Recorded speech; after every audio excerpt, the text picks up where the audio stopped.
नमस्कार, आवाज समाचार में आपका स्वागत है। मैं हूं मनोज श्रीवास्तव। खबरों की शुरुआत करते हैं इस वक्त की हेडलाइंस के साथ।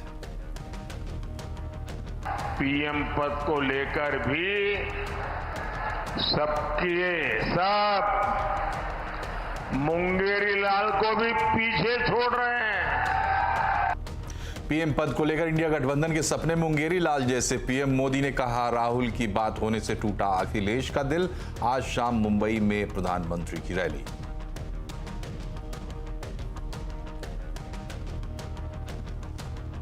आपको अपना बेटा सौंप रही हूं।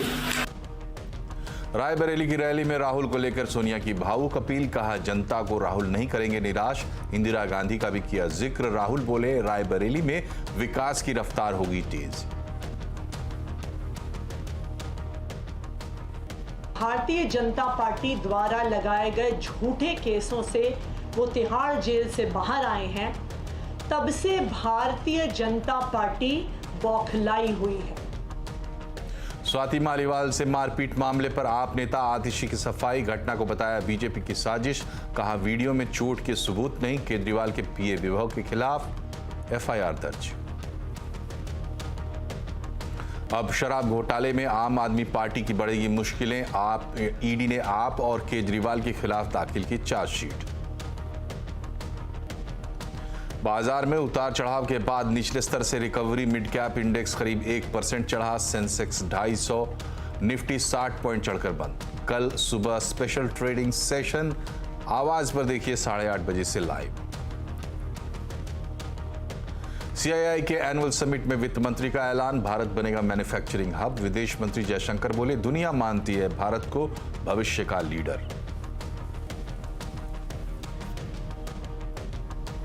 और सबसे पहले चुनाव से जुड़ी खबरें।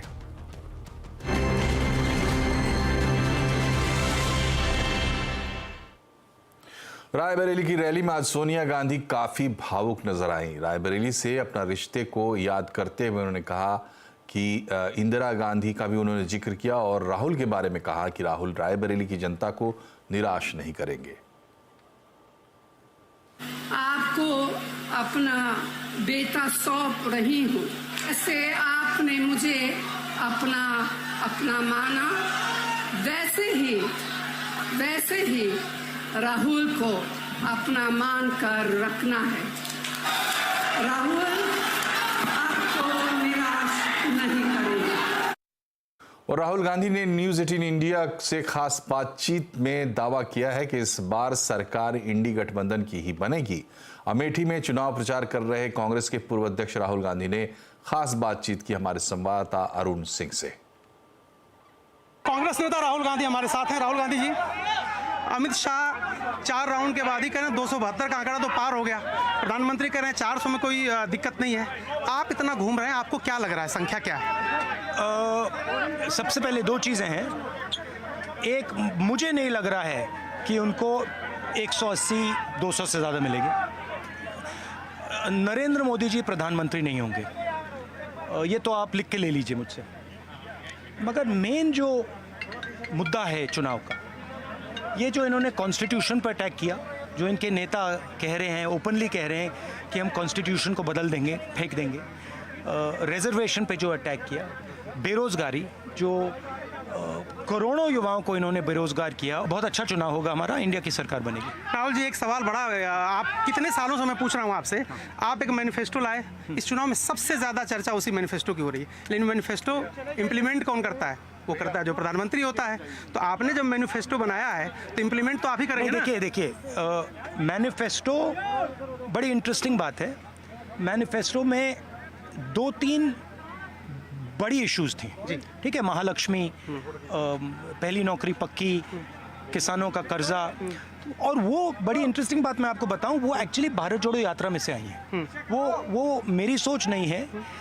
भारत जोड़ो यात्रा पहली वाली एंड भारत जोड़ो न्याय यात्रा में से ये पूरा का पूरा थीम हिंदुस्तान के जनता ने मुझे बताया, हमें बताया। जो जैसे हमने जो महालक्ष्मी योजना की है, महिलाओं ने हमें बताया कि अगर आप पैसा महिलाओं को दोगे तो उसका बिल्कुल अलग मतलब होगा। तो ये आइडियाज़ हमने जनता से लिए हैं। तो मैनिफेस्टो हमारा नहीं है, जनता का है। नहीं, लेकिन इम्प्लीमेंट आप करेंगे ना। अब वो तो देखिए, इंडिया गठबंधन में डिसीजन लिया गया है, जब हम जीतेंगे इंडिया गठबंधन डिसाइड करेगा कौन वो कह प्रधानमंत्री। रहे हैं कि हर बार एक साल पे चेंज करने के प्रधानमंत्री। वो तो ऐसे नहीं होगा, मगर इंडिया गठबंधन डिसाइड करेगा। स्वाति मालीवाल मामले में एफआईआर दर्ज होने के बाद अब दिल्ली पुलिस पूरी तरह से एक्शन में आ गई है। आज दिल्ली पुलिस की टीम सीएम आवास पर पहुंची। दिल्ली पुलिस की टीम सीएम आवास पर जाकर सीन रिक्रिएट करने पहुंची है। वहीं दिल्ली पुलिस ने जो एफआईआर दर्ज की है उसमें स्वाति के साथ मारपीट की बात है। इसमें विभव के खिलाफ मालीवाल को थप्पड़ मारने, पेट पर मारने, लात घूंसे चलाने के आरोप हैं। कल मालीवाल का मेडिकल टेस्ट करवाया गया था और आज 30 हजारी कोर्ट में उनका मजिस्ट्रेट के सामने बयान भी दर्ज हो गया। स्वाति मालीवाल ने ट्वीट करके कहा कि उनके पिछले दिन बहुत कठिन रहे हैं। साथ ही ये भी कहा कि कुछ लोगों ने ये कहकर उनका कैरेक्टर असैसिनेशन करने की कोशिश की है कि वो दूसरी पार्टी के इशारे पर काम कर रही है। स्वाति ने बीजेपी से भी कहा कि वो इस घटना पर राजनीति ना करे। आज सोशल मीडिया पर एक अपुष्ट वीडियो भी वायरल है जिसमें 13 मई की घटना का संबंध बताया जा रहा है। आम आदमी पार्टी ने इस वीडियो को इस मामले का सच भी बताया है। वित्त मंत्री निर्मला सीतारमण ने कहा है कि मालीवाल के साथ हुई घटना के लिए अरविंद केजरीवाल जिम्मेदार हैं। एक शब्द तक नहीं बोला चीफ मिनिस्टर केजरीवाल उनके पार्टी के राज्यसभा महिला सदस्य, उनके ऊपर जो हमला हुआ है उस विषय में। It is unbelievable and unacceptable. और इसमें अगले ही दिन 14 मई को ही दूसरे राज्यसभा सदस्य संजय सिंह जी ने आकर बोल रहे नहीं नहीं हम एक्शन लेंगे उनके ऊपर। कहां गया वो एक्शन? आज तक नहीं हुआ। बेशर्मी के साथ घूम रहे हैं बिबाव कुमार के साथ। इधर आप नेता आतिशी ने आज प्रेस कॉन्फ्रेंस करके इस पूरे मामले में आपकी सफाई सामने रखी है। उन्होंने कहा कि इस पूरी घटना के लिए पीछे बीजेपी है और आतिशी ने यह भी दावा किया कि जो वीडियो सर्कुलेट हो रहा है उसमें मारपीट या स्वाति के चोटिल होने के कोई सबूत नहीं है। आतिशी ने आगे ये भी कहा कि स्वाति मालीवाल बिना पहले से अपॉइंटमेंट लिए सीएम आवास पहुंची थी। भारतीय जनता पार्टी ने एक साजिश रची, एक षड्यंत्र रचा और उस षड्यंत्र के तहत स्वाति मालीवाल जी को दिल्ली के मुख्यमंत्री अरविंद केजरीवाल जी के घर 13 मई को सुबह सुबह भेजा गया। इस षड्यंत्र का इरादा था अरविंद केजरीवाल जी पर झूठे आरोप लगाना। स्वाति मालीवाल जी इस षड्यंत्र का चेहरा थी। स्वाति मालीवाल जी इस षड्यंत्र का मोहरा थी। इधर दिल्ली शराब घोटाला मामले में आम आदमी पार्टी को बड़ा झटका लगा है। ईडी इस मामले में आम आदमी पार्टी को भी आरोपी बना रही है। ईडी ने सुप्रीम कोर्ट को बताया कि इस मामले से जुड़ी चार्जशीट में उसने आरोपी के तौर पर आम आदमी पार्टी का नाम भी शामिल किया है। इस चार्जशीट को राउज एवेन्यू कोर्ट में दाखिल किया। शराब घोटाले मामले में दिल्ली के मुख्यमंत्री अरविंद केजरीवाल, मनीष सिसोदिया और संजय सिंह पहले से आरोपी हैं। केजरीवाल और संजय सिंह इस वक्त जमानत पर है जबकि मनीष सिसोदिया तिहाड़ जेल में बंद हैं। और अब बात करते हैं आज के बाजार की। आज हफ्ते के आखिरी दिन बाजार में उतार चढ़ाव देखने को मिला। निफ्टी में निचले स्तर से 120 अंकों की रिकवरी रही। वहीं मिड कैप स्मॉल कैप शेयरों में अच्छी खरीदारी भी देखने को मिली। सेंसेक्स 253 अंक और निफ्टी 62 अंक चढ़ा। और आज का एक्शन समझते हैं यतीन मोता से, किन सेक्टर्स और शेयर्स में सबसे ज्यादा एक्शन रहा। देखिए, आज के निफ्टी गेनर्स की बात करें तो महिंद्रा एंड महिंद्रा कल रिजल्ट्स आए और रिजल्ट्स के बाद जो कॉन्फ्रेंस कॉल हुई उसमें मैनेजमेंट का कॉन्फिडेंस देखते ही बनता था। स्टॉक आज लगभग 7-8% इंट्राडे में ऊपर जाके 6% ऊपर तक सेटल हुआ। ग्रासिम, जेएसडब्ल्यू स्टील और अल्ट्राटेक सीमेंट जैसे काउंटर्स में भी काफ़ी अच्छी खरीदारी रही। लूजिंग साइड पे थोड़े बहुत आईटी स्टॉक्स थे जैसे कि टीसीएस 2% नीचे, सिप्ला, एसबीआई लाइफ और एचसीएल टेक्नोलॉजीज जैसे काउंटर में भी थोड़ी बहुत ऊपर के स्तरों पर मुनाफा वसूली रही। लेकिन क्लियरली रिजल्ट रिएक्शन देखने को मिल रहे थे आज। केन्स टेक्नोलॉजीज रिजल्ट्स के बाद 20% ऊपर, क्रॉम्पटन रिजल्ट्स के बाद शेयर में 15% का अपमूव और गॉडफ्रे फिलिप्स और ब्रिगेड एंटरप्राइज जैसे काउंटर्स में भी अच्छी खासी खरीदारी का माहौल रहा। लूजिंग साइड पे इक्लर्क सर्विसेज, प्रिज्म जॉनसन और होनासा कंज्यूमर जैसे काउंटर्स में थोड़ी बहुत डाउन टिक कर रही। लेकिन हाँ, क्लियरली आज सरकारी कंपनी में भी बहुत अच्छी आपको बाइंग देखने को मिली, खास करके डिफेंस कंपनीज में। वैल्यू क्वेस्ट इन्वेस्टमेंट एडवाइजर्स के सीईओ रवि धर्मशी का कहना है कि मार्केट में अभी कंज्यूमर, एनबीएफसीज और ईएमएस सेक्टर बेहतर लग रहा है। इन सेक्टर्स में पैसा बन सकता है। तो अगर आपका होराइजन 3 से 4 साल का हो तो आई थिंक कंज्यूमर, फाइनेंशियल, इन्हीं सेक्टर की तरफ ज्यादा ध्यान देना चाहिए, बिकॉज वहां पर अपॉर्चुनिटी क्रिएट हो रही है। बट मैं इसका मतलब ये नहीं है कि अगले 6 महीने और ये जो कैपिटल गुड्स वर्सेस कंज्यूमर का जो चल रहा है, कैपिटल गुड्स यहाँ से भी और परफॉर्म करते रहें और कंज्यूमर शायद यहाँ से और थोड़ा परफॉर्म ना करें।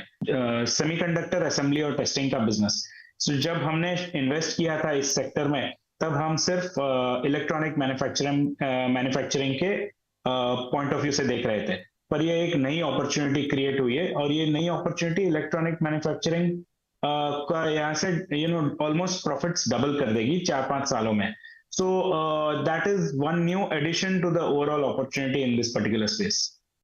सितंबर में निफ्टी की सूरत बदल सकती है। नोवामा रिसर्च के मुताबिक अगस्त में एनएससी बदलाव का ऐलान कर सकता है।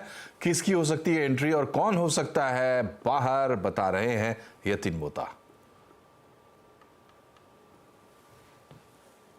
तो जहाँ तक कि निफ्टी एक्सक्लूजन इंक्लूजन का सवाल है, जो सितंबर में बदलाव होने वाले हैं वो अगस्त में आपको अनाउंसमेंट आता हुआ दिखाई दे सकता है, लेकिन अगले 2 महीने काफ़ी क्रूशियल रहेंगे स्टॉक प्राइसेस को लेके।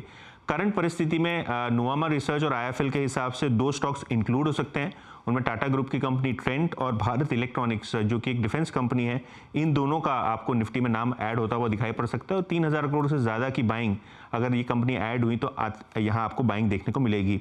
दूसरी तरफ 2 स्टॉक जिन्होंने मार्केट को अंडर परफॉर्म किया है, सबसे पहले एलटीआई माइंट्री और दूसरा दिवीज लेबोरेटरीज।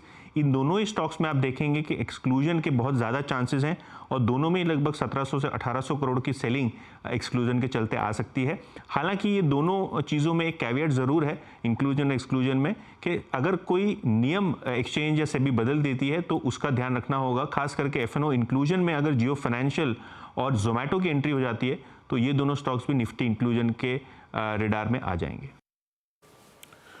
और बाजार में क्या कुछ चल रहा है, क्या है बाजार की चिंताएं और क्या बाजार की कुछ चिंताएं खत्म हो गई, आज आवाज अड्डा में इसी पर होगी बड़ी चर्चा शाम 7:57 पर।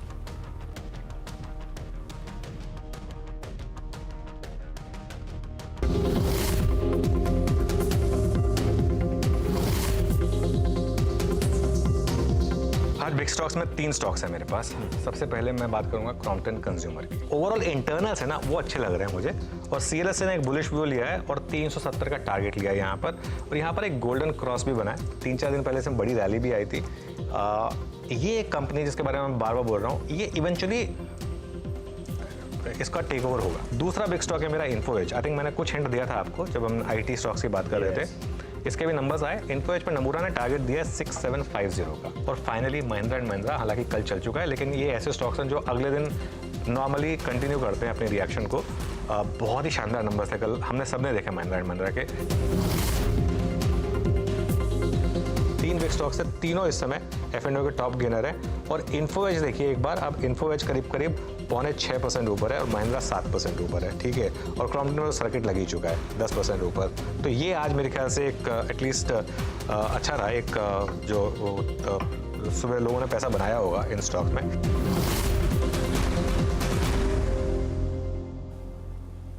सीआईआई के एनुअल समिट में वित्त मंत्री निर्मला सीतारमण ने कहा कि भारत विश्व में मैन्युफैक्चरिंग हब बनेगा। उन्होंने आगे कहा कि भारत का कंज्यूमर मार्केट 2031 तक 2 गुना हो जाएगा। I also want to underline, much against the advice given by some economists that India should no longer be looking at manufacturing or ramping up manufacturing, I like to highlight the fact that manufacturing must increase. India must also increase, with the help of policies, its share in manufacturing in global value chains. So we need to have greater sophistication in our product manufacturing. We also need to see how best this can be given policy support. वहीं सालाना business summit में विदेश मंत्री S Jaishankar ने भी हिस्सा लिया। इस दौरान उन्होंने कहा कि भारत ग्रोथ ओरिएंटेड देश है और 25 साल में भारत विकसित देश बनेगा। home, we have seen robust growth, sweeping reforms, radically improved governance, fiscal discipline, infrastructure progress, rapid digitization, and a focus on developing skills. As a result, the outlook in India, not just the growth rate, the outlook in India is positive and confident. It says so much that the party in power is actually campaigning on its record of the last decade, reflecting a mood of pro-incumbency.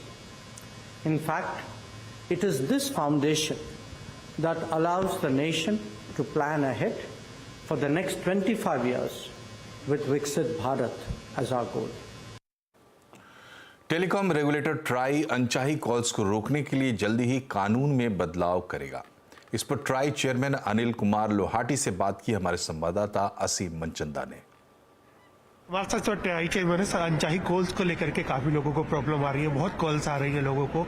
Try क्या कर रहा है उनसे निपटने के लिए? देखिए, अनचाही call के लिए ऑलरेडी ट्राई का रेगुलेशन है और उसमें जो काफ़ी एक रोबस्ट सिस्टम बनाया हुआ है और उसमें जो समस्याएं आ रही हैं इस समय, जिस तरह से लोग उसका दुरुपयोग कर रहे हैं, उनको सब में नोटिस में लेकर के अब हम इस रेगुलेशन को रिवाइज करके इस मैकेनिज्म को और सुदृढ़ करने वाले हैं, ताकि जो लोग जिस तरह से नॉर्मली लोग जो हैं अपने नॉर्मल 10 डिजिट नंबर से कॉल कर रहे हैं या पहले हमने एक 140 सीरीज़ का नंबर स्टिपुलेट किया था जो कि प्रमोशनल कॉल्स के लिए था, बट सेम नंबर अवेलेबल था for service and transaction calls also. So now we have try recommended and DOT has already allotted a new series of 160 for the service and transaction calls, so that there will be a different series for promotional calls and for separate series for the transaction and service calls. So the allotment of the numbers for 160 series is in progress, so that will further help. We have already given our recommendations to the government on CNAP, that is calling name presentation. That is also going to be another big step in simplifying this thing. And above all, the regulation itself we are going to completely revise to deal with the current problems, so that we have a robust mechanism. Sir, इसके अलावा हमने CC consumer affair मंत्रालय का भी एक consultation paper देखा है कि उसके ऊपर कंज्यूमर अफेयर मंत्रालय is also working and TRAI is completely involved in that process. So the entire government, whether it is the Department of Financial Services, the Consumer Affairs Department, the Department of Telecommunication, TRAI, all are working in tandem, and we are completely conscious of the problem and to address this problem. अगर आप hospitality sector में नौकरी चाहते हैं तो आने वाले 1-2 साल आपके लिए बड़े मौके देने वाले हैं। टीम लीज की रिपोर्ट के मुताबिक होटल, रेस्टोरेंट और टूरिज्म सेक्टर में 1 से 1.5 साल के अंदर 2 लाख से ज्यादा नौकरियां मिलेंगी। अयोध्या हो या बनारस, नॉर्थ ईस्ट हो या केरल, जिस एक सेक्टर में सबसे ज़्यादा नौकरियों की उम्मीद की जा रही है वो है होटल इंडस्ट्री। छोटे बड़े शहरों में नए होटल खुल रहे हैं और यहाँ ज़रूरत है हॉस्पिटैलिटी सेक्टर की जानकारी रखने वाले ग्रेजुएट्स की। कई बड़े होटल चेन्स ने तो हायरिंग भी शुरू कर दी है। एक प्रशिक्षित स्टाफ और प्रशिक्षित टीम होना बहुत ज़रूरी है आज के गेस्ट को कैटर करने के लिए, और हम फर्म में ये कोशिश करते हैं कि अपने टीम को, जिसको हम हायर करते हैं, उनको प्रशिक्षण दें और नए नए तरीके निकालते हैं जिनसे हम उनको रिटेन भी करते हैं। टीम लीज की रिपोर्ट में अनुमान लगाया गया है कि होटल, रेस्टोरेंट और टूरिज्म सेक्टर में अगले 1 से 1.5 साल में 2 लाख से ज़्यादा नौकरियां पैदा होंगी। इनमें से करीब 1 लाख नौकरियां सिर्फ होटल इंडस्ट्री में पैदा होंगी। जैसा कि हम काफ़ी सालों से देख रहे हैं, होटल इंडस्ट्री जो है काफ़ी अच्छे से ग्रो कर रही है और इसका एक काफ़ी अच्छा उदाहरण है बड़े बड़े ग्रुप्स जो छोटे सिटीज़ के अंदर भी टारगेट कर रहे हैं, आ रहे हैं, एंटर कर रहे हैं, और उसके कारण एक बहुत ही अच्छा एम्प्लॉयमेंट स्कोप क्रिएट हो रहा है। They're looking at people who understand and have the domain knowledge of various aspects of the business, whether it's as I shared with you, production, service, or understanding other aspects of the needs of the guest.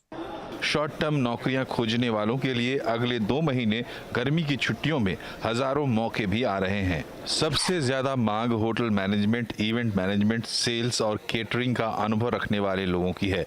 Profile की बात करें तो front desk agent, दरबान, guest relation, housekeeping, maintenance कर्मचारी और chef की अच्छी मांग है।